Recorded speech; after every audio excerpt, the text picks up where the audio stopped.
हम पहले आपको एक वीडियो दिखाएंगे और उसके बाद एक जरूरी प्रेस वार्ता को संबोधित करेंगे।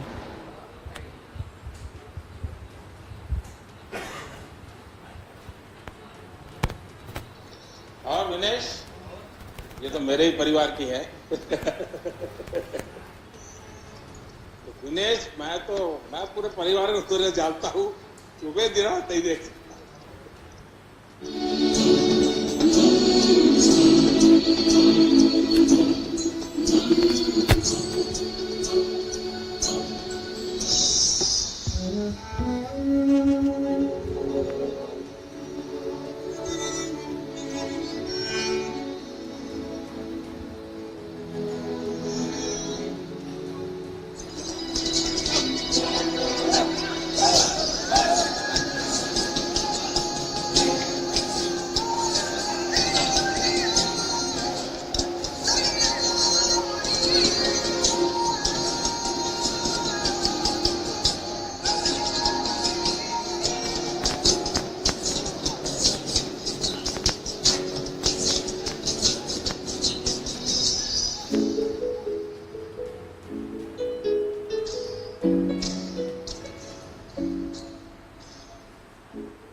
आप सबको हमारा नमस्कार।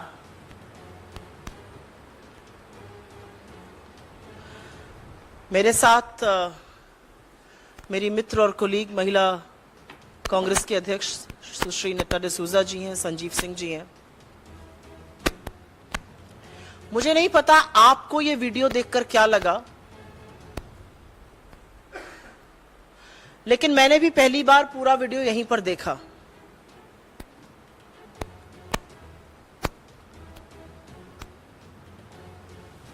मैं अमूमन शायद इतना इमोशनल कम होती हूं।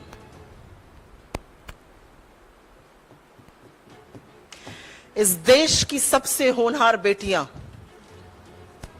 इस देश की वो बेटियां जो अपनी पीठ से बड़े बड़ों को पटकनी देकर चारों खाने चित्त कर देती हैं।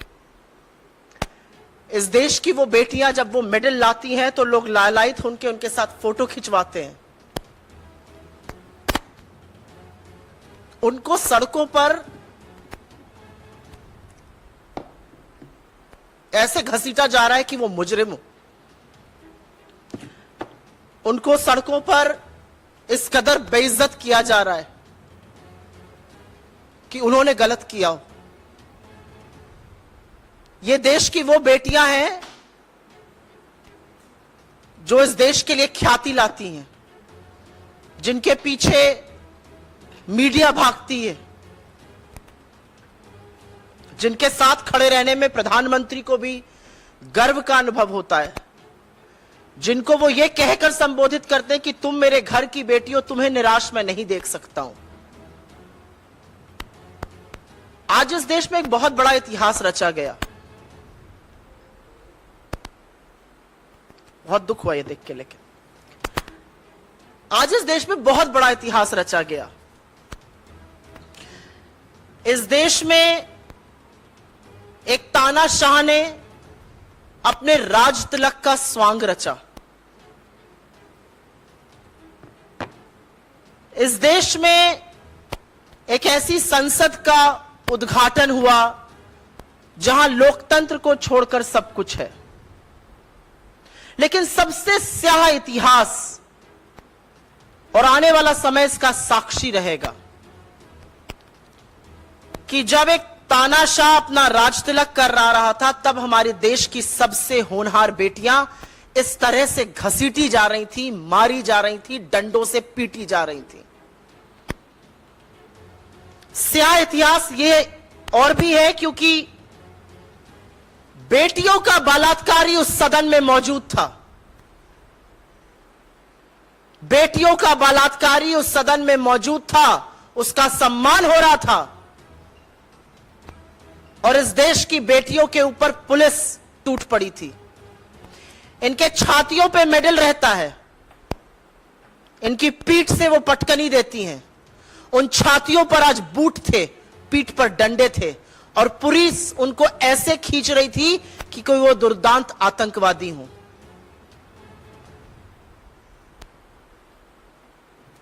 आज इस देश में वाकई में इतिहास रचा गया है। हाथापाई करी गई उनके साथ। और ये क्या कर रही थी लड़कियां? 1 महीने से ऊपर इस देश की सबसे होनहार, सबसे वीर बेटियां जंतर मंतर पर बैठकर आपसे न्याय की गुहार कर रही हैं। न्याय देना तो दूर, आपने उनको आतंकवादी घोषित कर कर उनके साथ यह दुष्चार किया है। कुछ सालों पहले एक दिवंगत प्रधानमंत्री ने आज के प्रधानमंत्री से राजधर्म की बात करी थी। आज जब राजदंड के नाम पर एक सोने नामी की छड़ी लेकर प्रधानमंत्री चल रहे थे, उस समय देश की बेटियों के साथ यह हो रहा था। और मन में एक सवाल जरूर उठता है कि क्या तानाशाह इस कदर सत्ता के अहंकार में चूर्ण है कि उसको कोई फर्क नहीं पड़ता है? दिल्ली को छावनी बना दिया गया, किसी को आने की दिल्ली के अंदर इजाजत नहीं है। उन लड़कियों को सिर्फ घसीटकर मारा ही नहीं गया, डिटेन किया गया, उनका सामान फेंक दिया गया। मेरी कोलीग यहां पर हैं, वो आपको और विस्तार में बताएंगी कि जब महिला कांग्रेस के हमारे सहकर्मी वहां पर गए तो उन्होंने क्या विभत्स दृश्य देखा। लेकिन वो 1 महीने से न्याय की गुहार कर रही हैं, और न्याय के नाम पर सिर्फ और सिर्फ सरकार की चुप्पी और ये जो आज बर्बरता हुई है, ये नजर आ रही है। कुछ लोग पूछते थे, और आज ये सवाल अपने आप में ज्यादा बड़ा हो जाता है, कि भारत जोड़ो यात्रा का मतलब क्या है? क्यों कर रहे हैं आप लोग भारत जोड़ो यात्रा? देश टूटा ही कहां है? आपको ये टूटा देश नहीं दिखता है? आज जिस तरह से साक्षी मलिक को या विनेश फोगट को या बजरंग पुनिया को जिस तरह से खींच खींच कर लताड़ा जा रहा था, जब नए संसद का उद्घाटन हो रहा था तो हमारे देश की बेटियों का चीरहरण हो रहा था। इतिहास इस बात का साक्षी बना है आज। और अगर यह देखकर भी एक सभ्य समाज चुप रहेगा तो वो समाज सड़ चुका है, गल चुका है। उस समाज को अपने आप को सभ्य कहने का कोई अधिकार नहीं है। देश का प्रधानमंत्री सत्ता के नशे में ऐसा चूर्ण है कि उसको लग रहा है वो राजदंड का प्रतीक लेकर एक नई संसद का उद्घाटन कर रहा है। दीजिए राजदंड और निभाइए राजधर्म। राजधर्म आप तब निभाइएगा जब आज शाम तक बृजभूषण शरण सिंह को आप निकाल फेंकिएगा। आज भी वो आदमी कुश्ती संघ फेडरेशन का अध्यक्ष बना हुआ है, आपका सांसद है, संगीन आरोप है उस पर, पॉक्सो जैसे आरोपों से दबा हुआ है वो, और वो ललकार रहा है हमारी बेटियों को। ये वो बेटियां हैं जिनको आप अपने घर की बेटी कहते थे। क्या हो गया है मोदी जी आपको? और अगर किसी को भी लगता है कि एक इमारत बना जाने से आप इतिहास रच देंगे, तो मैंने पहले भी कहा है, सीमेंट, बालू और स्टील की इमारतें इतिहास नहीं रचती। इतिहास आपने रच दिया आज, और इतिहास बहुत स्याह रचा इन बेटियों को देखकर। किसके अंदर आप ये सोच सकते हैं आज कौन अपनी बेटी को भेजेगा कुश्ती लड़ने के लिए या कोई भी स्पोर्ट्स करने के लिए? ये बेटियां बलात्कार का, यौन शोषण का आरोप लगा रही हैं। 2021 में विनेश फोगट ने प्रधानमंत्री को इस बारे में आगाह किया था। प्रधानमंत्री ने उस बारे में क्या किया? आज सवाल यह उठ रहा है। आज सवाल यह है कि आप जवाब नहीं दे सकते, आप कार्रवाई नहीं कर सकते, लेकिन आप इन बेटियों के साथ यह बर्बरता कैसे कर सकते हैं? आज हर स्वर, हर औरत यह सवाल पूछ रही है आपसे। यह मुद्दा बीजेपी की सांसदों का, महिला नेत्रियों का अब नहीं रह गया है, क्योंकि उनके अंदर का जमीर सत्ता की लोलुपता में मर चुका है। वो अपने आप को महिला और मां कैसे कहती हैं मुझे नहीं पता। अगर ये वीडियो देखकर आपकी आत्मा आपको कचोटती नहीं है और बोलने पर मजबूर नहीं करती, तो वाकई में आप अपना जमीर बेच खाए हैं। हम इस मंच से मांग करते हैं और बार बार यह मांग करते हैं कि ब्रजभूषण शरण सिंह को तत्काल बर्खास्त किया जाए, कार्रवाई हो और सरकार अपना दम और अहंकार छोड़कर इन बेटियों की बात सुने। ये बेटियां क्या मांग रही हैं? 76 साल हम आजादी के मना रहे हैं। प्रधानमंत्री ने आज सवेरे कहा 9 सालों में महिलाओं की गरिमा की रक्षा हुई है। जी नहीं मोदी जी, आपने महिलाओं की गरिमा का चीरहरण किया है। आपकी पुलिस की बर्बरता, आपकी पुलिस की नाकामी, आपकी पुलिस की निरंकुशता सारे देश ने देखी है। ये बेटियां आपसे न्याय मांग रही हैं। राजदंड और राजधर्म के जो दुहाई देते हैं, वो पहले बेटियों को न्याय देने की बात करिए। मैं पहले नड्डा जी से कहूंगी वो अपना ओपनिंग वक्तव्य बोलें और उसके बाद हम आपके इस पर सवाल लेंगे।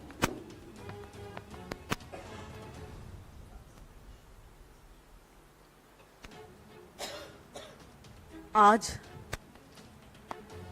सच्चाई ये है कि नई संसद की शुरुआत महिलाओं के अपमान के साथ शुरू हुआ है। इसके लिए मैं मोदी जी को बधाई देती हूं कि उन्होंने भाजपा का जो परंपरा है, महिलाओं का अपमान, महिला शोषण, महिला उत्पीड़न, महिला को प्रताड़ित करना, ये उन्होंने जो भाजपा की जो परंपरा है, इस पर भाजपा की जो परंपरा है, इस परंपरा को जिंदा रखने का काम किया आज मोदी सरकार। और मोदी के नए सांसद में जैसे ही प्रवेश किया है, उसमें आज ये दिन हम सभी के लिए, देश की महिलाओं के लिए एक काला दिन है।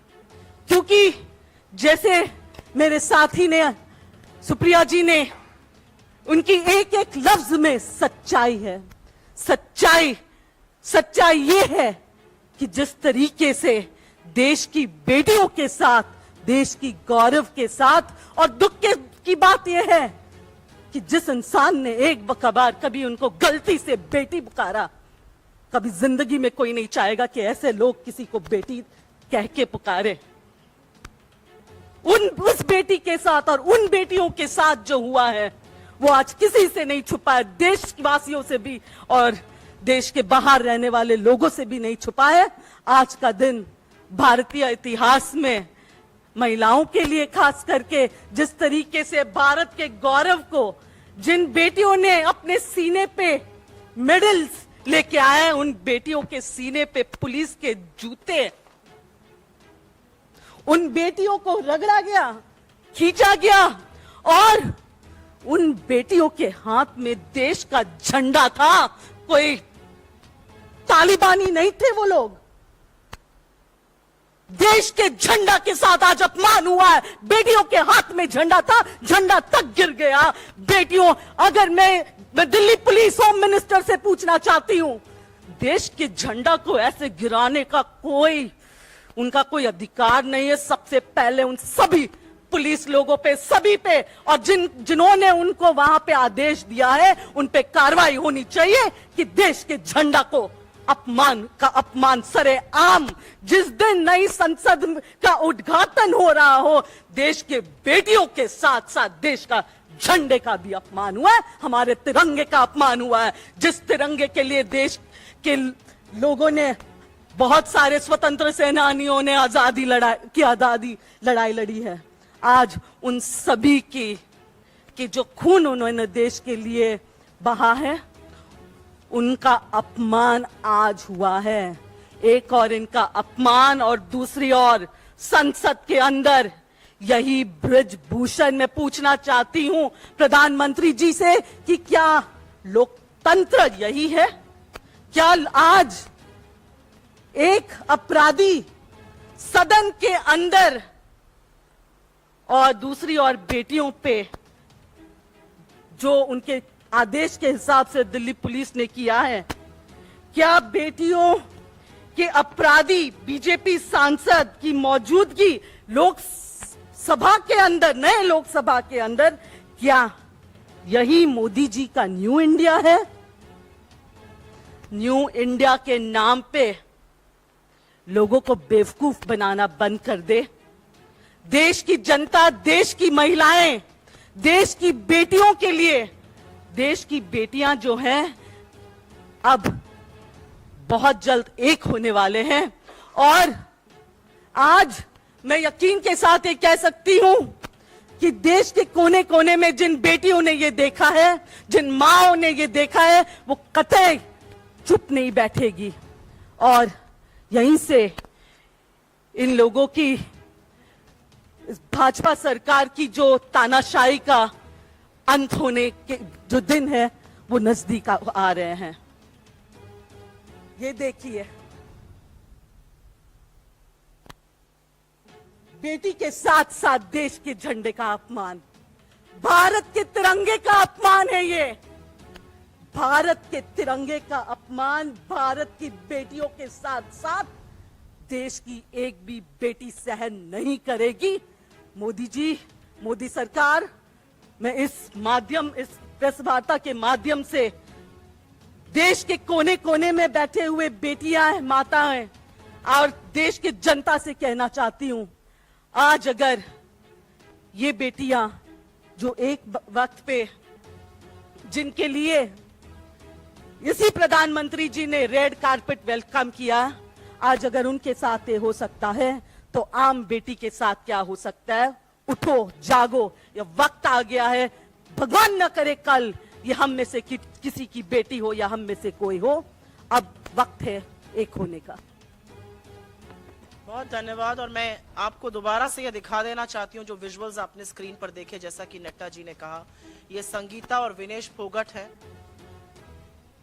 और ये एक दूसरे को बचा रही हैं। और तिरंगा जो लेके चल रही थी वो सड़क पर पुलिस की बर्बरता से फेंका गया। ये साक्षी मलिक है, जिसके नाम से बड़े बड़े रिंग के अंदर कांप जाते हैं। उसको पुलिस ऐसे पकड़ रही है कि कोई दुर्दांत आतंकवादी हो। ये ब्रजेश पुनिया है। ये सब वो लोग हैं जिनके साथ मोदी जी ने तमामों तस्वीरें खिंचाई। ये वो तस्वीरें हैं, क्योंकि जब तस्वीर खिंचाने का वक्त आता है तो ये मोदी जी तस्वीरें खिंचाने पहुंच जाते हैं। विनेश फोगट और साक्षी मलिक के साथ, अपने परिवार की बेटियों के साथ मोदी जी की ये कुछ तस्वीरें हैं।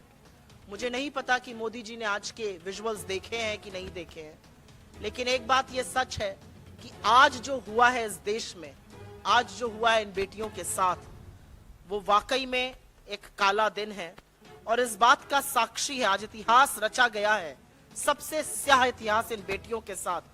और इतिहास साक्षी रहेगा कि कैसे एक प्रधानमंत्री अपने आप को सम्राट समझकर, अपनी प्रजा को 5 किलो अनाज बांटकर सत्ता के अहंकार में इतना चूर्ण है कि जिस दिन नई संसद का उद्घाटन होता है, उस दिन वहां से 1 किलोमीटर की दूरी पर हमारी देश की बेटियों का चीरहरण होता है और सम्राट ने अपनी आंखों पर पट्टी बांधी हुई है।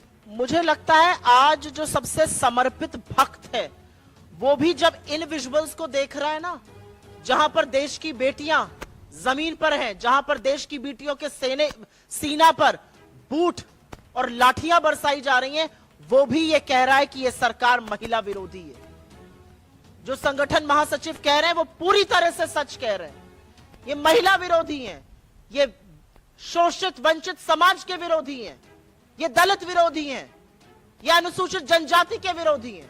अगर नहीं होते तो सवाल वही है, मूल सवाल क्या है? आज आप कितनी भी कंट्रोवर्सी बनाने की कोशिश करिए, आज मूल सवाल संसद के उद्घाटन का यह है कि संसद के उद्घाटन का हक इस देश की महामहिम राष्ट्रपति को था। वो राष्ट्रपति जो पहली नागरिक है इस देश की, जो सुप्रीम कमांडर ऑफ फोर्सेस हैं, जो संविधान की अभिभावक हैं, और यह गर्व की बात है कि वो अनुसूचित जनजाति से आती हैं। उनको इस हक से वंचित करने का काम जो प्रधानमंत्री कर रहे हैं, अगर ये उनका महिला विरोधी, अगर ये उनका अनुसूचित जनजाति का विरोध, राष्ट्रपति कोविंद को ना बुलाना शिलान्यास में दलित विरोधी होना नहीं है तो क्या है? लेकिन आज जो इस देश की बेटियों के साथ इन्होंने कर दिया, वो जो आरएसएस का मूल मंत्र है, जो आरएसएस का महिला विरोधी चेहरा है, जो उनका चाल चलन है, वो साफ तौर से दिखाता है। और इसको कोई भी व्यक्ति किसी भी तरह से जस्टिफाई नहीं कर सकता है। 1 महीने से ऊपर हो गया, शांतिपूर्ण तरीके से ये लड़कियां यहां पर बैठी थी, आज सिर्फ प्रदर्शन करना चाहती थी। क्या ये आतंकवादी है? क्या ये समाज के लिए खतरा है? क्योंकि यही लड़कियां जब सीने पर मेडल लेकर हमारा गर्व से सीना चौड़ा करती है तो लपके हुए प्रधानमंत्री जाके फोटो खिंचाते हैं। कैसे इसको जस्टिफाई किया जा सकता है? कौन इस पर चुप रह सकता है?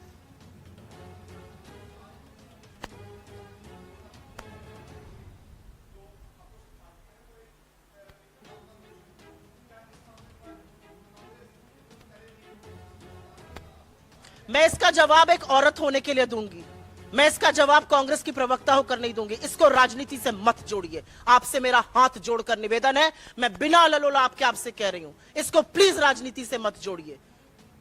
जो आपने देखा और जो हम दिखा रहे हैं, ये राजनीति से बहुत ऊपर है। ये इस देश की आधी आबादी की अस्मिता का सवाल है। मैं आज आह्वान करना चाहती हूं भाजपा की महिला सांसदों से, महिला मंत्रियों से, अब तो जागिए, देखिए क्या हो रहा है इस देश की बेटियों के साथ। इसमें कोई राजनीतिक लामबंद की बात नहीं है, इसमें कोई विपक्षी एकता की बात नहीं है। ये आधी आबादी का मसला है, प्लीज इसमें राजनीति मत लाइए, भगवान करके इसमें राजनीति मत लाइए। ऐसा करके आप इन बेटियों का जो मान सम्मान है उसको अपने पैरों के तले रौंद रहे हैं, गलत कर रहे हैं आप, मत करिए ये काम।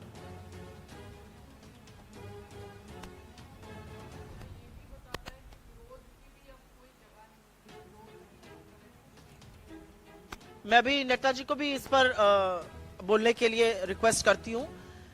एक लोकतंत्र का मंदिर कहा जाता है संसद, उस इमारत का उद्घाटन हुआ, एक राज तिलक हुआ, विपक्ष कहां था, राष्ट्रपति कहां थे? अनुच्छेद 79 क्या कहता है? देश का संसद क्या है? राष्ट्रपति, काउंसिल ऑफ स्टेट्स, राज्यसभा और लोकसभा। अनुच्छेद 85 उनको ये सारे राइट्स देता है कि वो प्रोरोग करती हैं, वो देश की प्रथम नागरिक है, उनको उनके हक से वंचित रखा जा रहा है। और फिर जहां पर वो प्रोटेस्ट कर रही थी लड़कियां, और नेताजी इसके बारे में आपको ज्यादा बताएंगे, उनका सारा सामान फेंक दिया जाता है, उनको डिटेन कर लिया जाता है। आपके खिलाफ मैं कह तो रही हूं, प्रधानमंत्री को यह बदगुमानी हो गई है कि वो सम्राट हैं,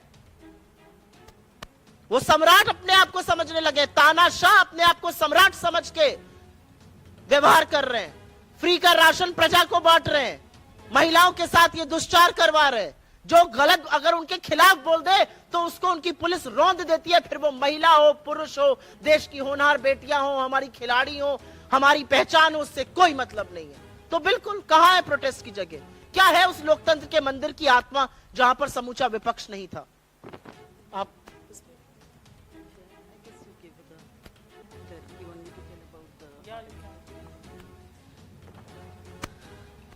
एक महीने पहले जिस दिन हमारी देश की गौरव ने वहां पे दोबारा वहां पे जंतर, आप सभी को पता है कि 3 महीने पहले भी, यानी कि 4 महीने पहले उन्होंने ये धरना शुरू किया था, उनको वहां से उठाया गया और उसके बाद 3 महीने तक जब कोई कार्रवाई नहीं हुई सरकार के ओर से, 3 महीने तक जब एफआईआर तक दर्ज नहीं हुई। आप सोचिए, हम उस देश में जी रहे जहां पे 0 एफआईआर होता है।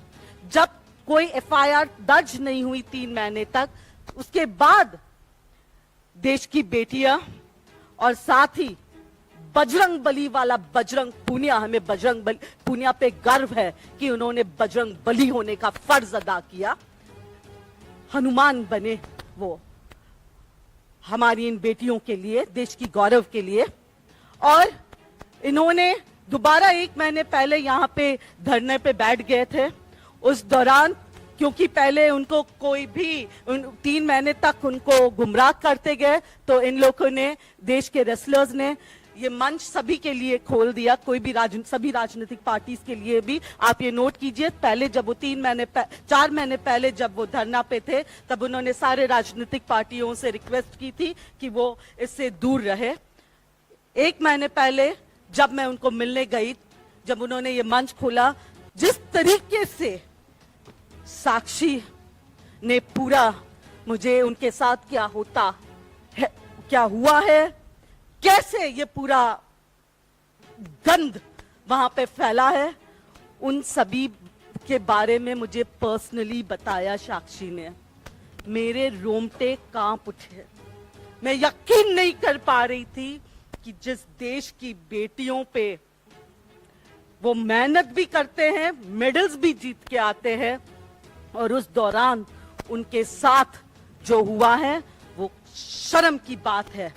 और साथ साथ ये बताया है कि इन्होंने ये बात वरिष्ठ सरकार के सबसे ऊपर जो भी बैठे हैं, प्रधानमंत्री जी तक भी ये बात अपनी पहुंचाई है।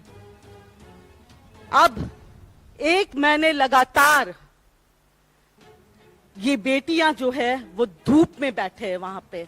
हम लोग हमेशा वहां पे जाते थे उनसे मिलने, और इस 1 महीने के दौरान महिला कांग्रेस के बहुत सारे पदाधिकारी भी वहां पे गए हैं, उनके कैंडल मार्च में भाग लिया, सिर्फ उनको हिम्मत देने के लिए, क्योंकि बिल्कुल सही बात है, हम पहले महिलाएं हैं, उसके बाद राजनीति। हमने वहां से ये अपील भी किया है भाजपा के सारे महिला मंत्रियों से, 80 के करीब जो बैठे लोकसभा में भाजपा सांसद है, उनको हमने अपील किया कि वो पहले महिलाएं हैं और बाद में वो भाजपा ही है।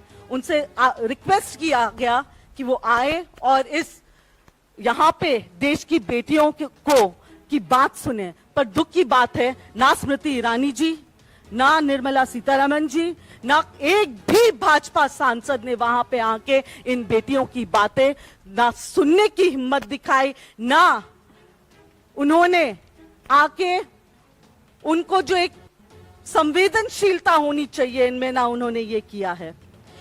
आज जिस तरीके से सारे गेट्स बंद कर दिया गया, क्योंकि जो महिलाएं हैं वो देश के कोने कोने से आ रहे थे उनसे मिलने के लिए, ये जो आज जो महापंचायत बुलाई गई, मैं एक सवाल पूछना चाहूंगी मोदी जी से और उनकी पूरे सरकार से कि वो इस महापंचायत से इतने डरे हुए क्यों हैं? वो तो एक नॉर्मल सिटिंग था, महिला पंचायत, महिलाएं आते, अपनी बात रखते, सुनवाई होती वहां पे ही। जब इन बेटियों ने और साक्षी की मां ने ये रिक्वेस्ट किया कि हम बाहर नहीं जाएंगे, हमारी सुनवाई यहीं पे, हम जंतर मंतर पे ही बैठ के बातें करेंगे यहाँ पे, तब इतनी बड़ी तादाद में पुलिस फोर्स ने जिस तरीके से इन लोगों पे हमला किया है, और उद्देश्य एक ही है कि ये जो शांतिपूर्वक धरना है उसको बंद करने का, उनको खत्म करने का। इसी कारण से आज उनका वहां से तंबू भी निकाल दिया गया।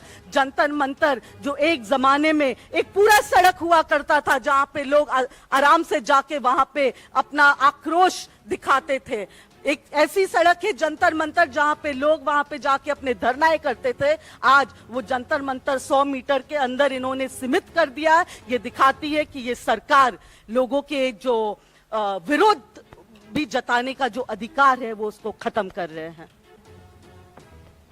मुझे लगता है कि जैसा कि हमने आपसे कहा, हमारी मांग है, पॉक्सो जैसे गंभीर आक्षेप लगे हैं बृजभूषण शरण सिंह पर, और इस समय जरूरत है कि वो पहले रिजाइन करें, एक निष्पक्ष कमेटी, सुप्रीम कोर्ट के निर्देशित कमेटी इसकी जांच करे पूरे मामले की। और हम बार बार कहते हैं कि सत्ता और सरकारें जो हैं वो नैतिकता से चलती हैं, और नैतिकता यही कहती है कि जो इस व्यक्ति पर इतने गंभीर आरोप लगे वो इतने सर्वोच्च पद पर नहीं बैठ सकता है, और इसको पूरी तरह से बचाने का काम गृह मंत्री अमित शाह और नरेंद्र मोदी कर रहे हैं। और इसीलिए हम उनसे सवाल करते हैं, आप इतने गंभीर, इतने संगीन आरोपों से घिरे हुए व्यक्ति को बचाने का प्रयास क्यों कर रहे हैं? क्योंकि एक तरफ बेटियों का विश्वास और अस्मिता है और दूसरी तरफ इतने घिनौने आरोप हैं। इतिहास साक्षी है कि आप किस तरफ खड़े हैं। धन्यवाद बहुत बहुत।